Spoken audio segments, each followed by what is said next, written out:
Hello and welcome to another video.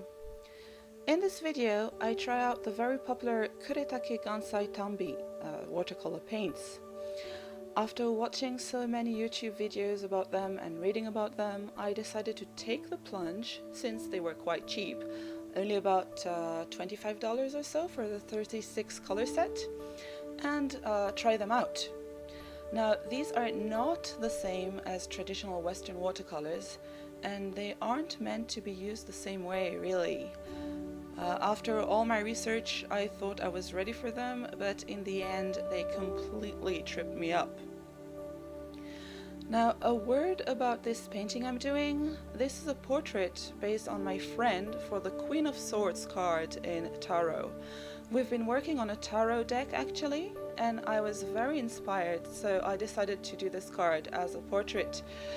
Now, because of the paints used, it turned out a bit strange. Now, this is not a piece I would include in any portfolio. It's very messy and technically rough, but in the end, despite everything, I still quite like the resulting image, mess and all.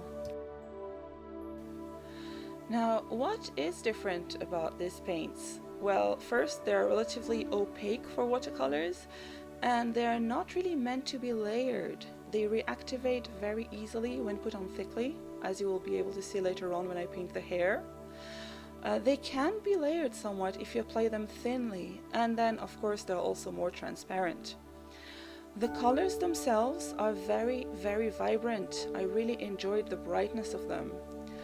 I tend to favor muted colors in my drawings. My sister actually once asked me if I hate color after seeing one of my very earthy tone paintings.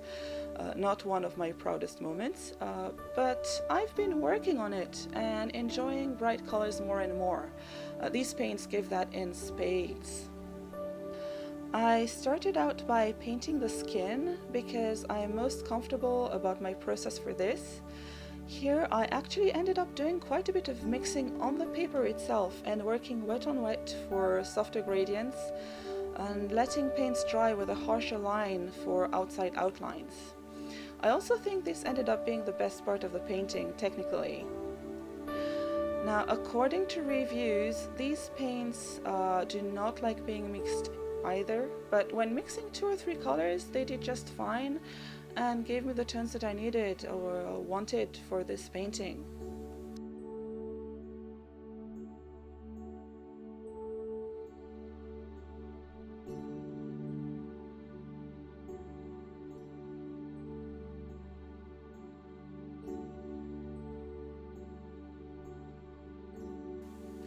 You can see here I am doing a bit of layering on the nose and such, and that worked out fine because I was working with thinned out paint, so the layers beneath didn't reactivate to mix with the fresh paint.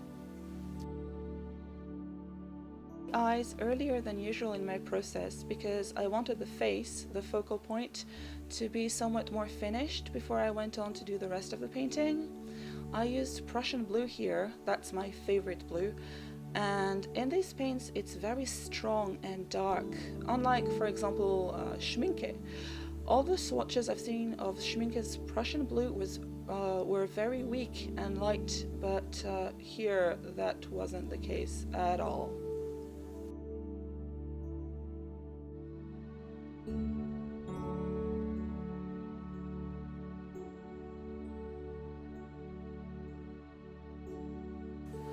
The technique I chose to do the hair is sort of a very flat and graphic one that I enjoy, but unfortunately it was probably not the best suited for these paints, combined with the way I work. What I do is paint strands with flat, strong color and then layer on more paint for some small details. Here, unfortunately, I was working with the paint at nearly full strength and therefore ended up having problems with the layering. It also gave me problems later on with the background as the concentrated paint reactivated and bled out. I do really like that purple though. It's labeled botan in Japanese, which I think is a type of flower.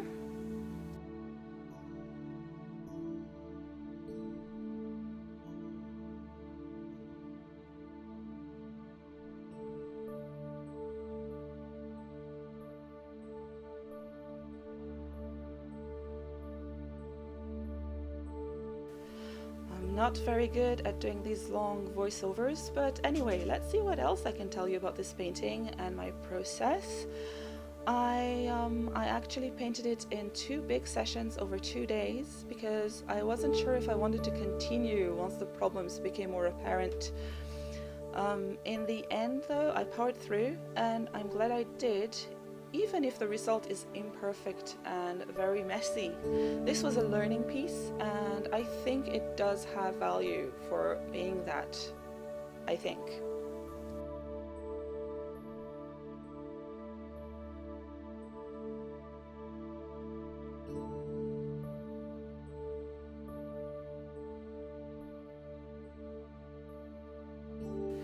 Here I picked up my big calligraphy brush to do a wash for the background. This color is malachite, and it took a lot of courage to use such a bright color here. As I said, I prefer more muted tones in general, and it contrasts so much with the purple. I did add a little bit of purple at the top, as you can see, to give more interest. Then I made the mistake of working on the hair again immediately, instead of waiting for it to dry, which resulted in a bleed out and backwash at the top of the head. But I decided to embrace it at this point because part of what makes watercolors so much fun is letting them do what they want on the page too. I tend to be too much of a control freak when painting, and I really need to let go and let the paint shine more. I'm not sure if it's actually shining here, but it does add a bit of texture to the background, which isn't a bad thing.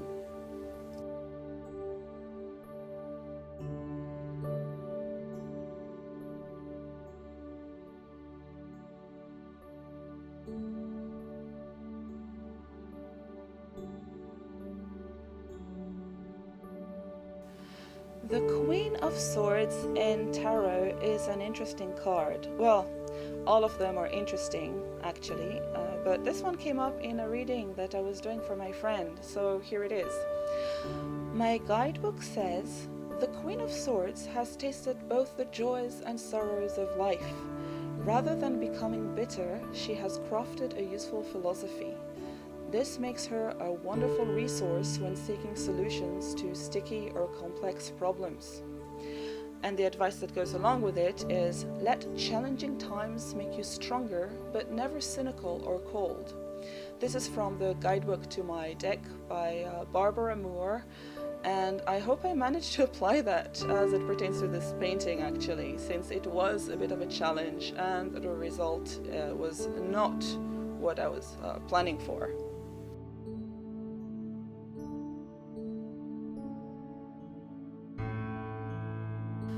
You can actually see a little white blob pop up in the lower left corner of the video. That's the corner of the inside of the lid of the box of paints. They have a little chart there where you can swatch the paints, and I was referring to it constantly since it was my first time using these paints, and they look different in the pan, of course, since the pigments are so much more concentrated in there.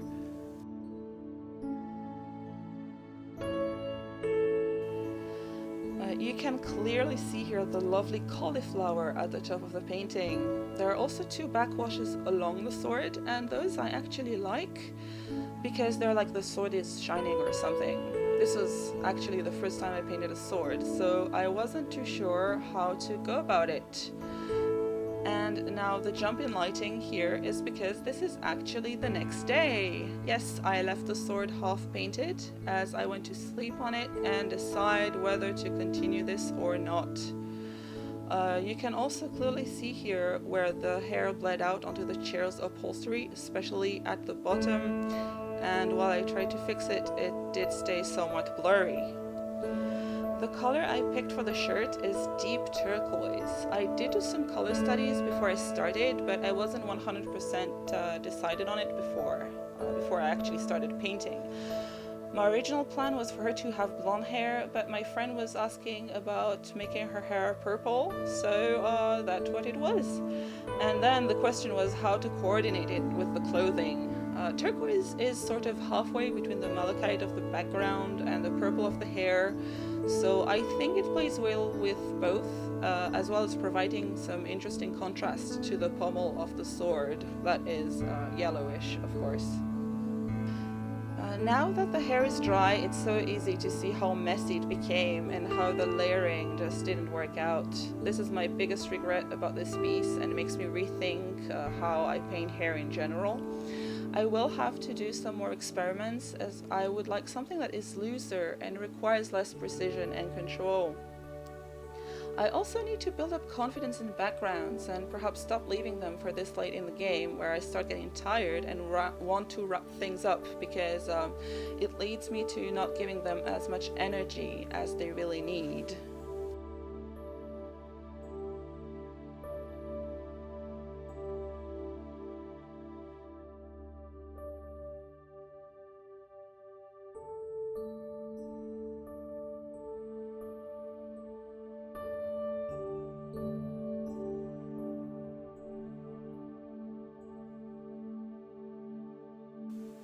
While I pondered what to do with the corset, I broke out the white gouache and added highlights. So here I started at the top of the head, where I wanted to give her a bit of a halo or a glow, and also mask the bleed outs a little bit. I really love this part of painting, adding tiny highlights, because suddenly it has more life to it, I think.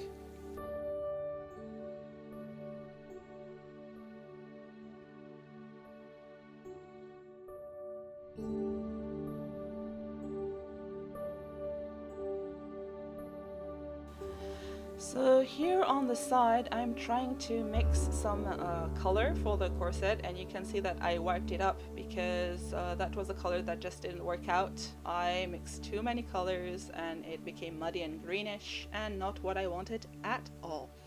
So I tried again. So here it stayed purplish and the overall color was much better, I think. And then I decided I really like the stripes on the corset, so I decided to keep them.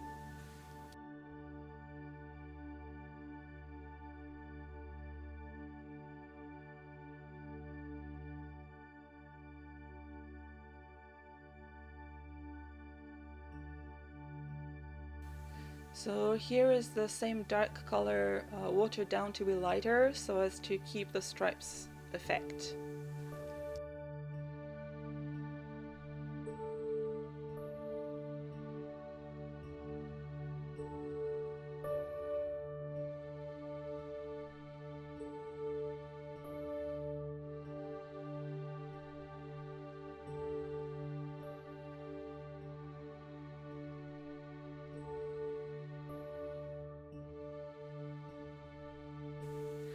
I used the metallics in the Gansai Tambi set to paint the little hooks in front of the corset, as well as add some shiny highlights all over.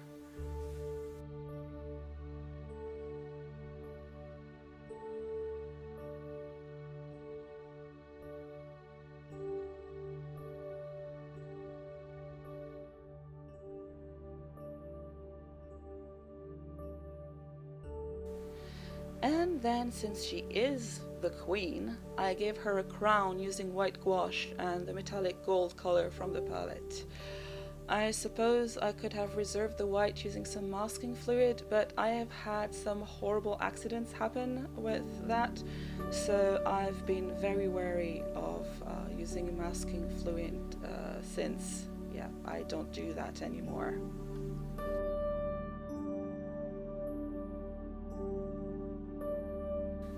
So what do I think of those paints? Do I hate them since they worked against my usual workflow? Nope, not at all. So I think I will revisit them again and try to learn to work with them instead. It will do me a lot of good and broaden my range of techniques, and also the colors are so vibrant and beautiful. I just have to explore what I can do with them down the road.